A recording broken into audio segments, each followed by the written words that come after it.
Hello అందరికీ welcome to my channel natural recipes in Telangana. అందరూ ఎలా ఉన్నారు? చాలా బాగున్నారు అనుకుంటున్నాను. ఇంతవరకు మన ఛానల్ ఎవరైతే సబ్స్క్రైబ్ చేసుకోలేదో సబ్స్క్రైబ్ చేసుకోండి, నచ్చితే లైక్ చేయండి. మరిన్ని అప్డేట్స్ కోసం గంట సింబల్ కొట్టడం మర్చిపోకండి. నేను ప్రీవియస్ వీడియోలో చెప్పాను కదా, గణపతి డెకరేషన్ ఎలా చేసుకోవాలి, బ్యాక్గ్రౌండ్ డెకరేషన్ ఎలా చేసుకోవాలో సింపుల్గా చెప్తానన్నాను కదా, మీకోసం తీసుకొచ్చాను. ముందుగా మనం ఏదైనా ఆకుల్ని నీట్గా కడిగేసుకోవాలి. అంటే మామిడి ఆకులు తీసుకోవచ్చు, ఏదైనా పువ్వుల ఆకులైనా తీసుకోవచ్చు. ప్రస్తుతానికి నా కాడ మామిడి ఆకులు అవైలబుల్లో లేక నేను చెట్టు పువ్వులవి తీసుకున్నాను.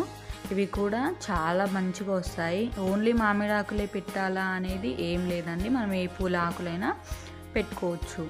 ఇలా ముందుగా మనం ఒక ఆకు తీసుకొని దానికి ప్లాస్టర్ అతికేసి ఎగ్జామ్ ప్యాడ్ ఉంటుంది కదా, ఎగ్జామ్ ప్యాడ్కి అతికేయడమే. అలానే అన్ని ఆకులు కూడా అతికేసుకోవచ్చు, చాలా సింపుల్గా అయిపోతుంది. డబల్ ప్లాస్టర్ మనం యూస్ చేస్తే ఇంకా తొందరగా అయిపోతుంది, కానీ మనం ఈ ప్లాస్టర్ తోటి కూడా చేసుకోవచ్చు అని చెప్పేసి చూపించడానికి నేను ఇలా చేశాను.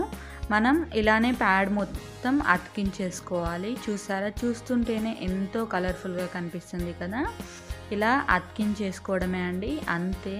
మనం ఏదైనా పువ్వులతోటి కానీ లేకపోతే ఏదైనా ఫ్లవర్స్ తోటి కానీ పూల దండలతో కానీ ఇలా మనం డెకరేషన్ చేసేసుకోవచ్చు. చాలా నీట్గా కనబడుతుంది, చాలా సింపుల్గా అయిపోయింది. చూసారా, 5 minutesలో అయిపోతుంది. అలాగే వినాయకుడిని కూడా మనం మధ్యలో ప్లేస్ చేసేసుకోవచ్చు. వినాయకుడిని ఎలా తయారు చేయాలో ఆల్రెడీ మన ప్రీవియస్ వీడియోలో అప్లోడ్ చేశాను. ఇంతవరకు చూడని వాళ్ళు ఉంటే వెళ్ళి చూడండి, చాలా సింపుల్గా అయిపోతుంది. వీడియో నచ్చితే లైక్ చేసి సబ్స్క్రైబ్ చేసి షేర్ చేయడం మర్చిపోకండి. Thank you for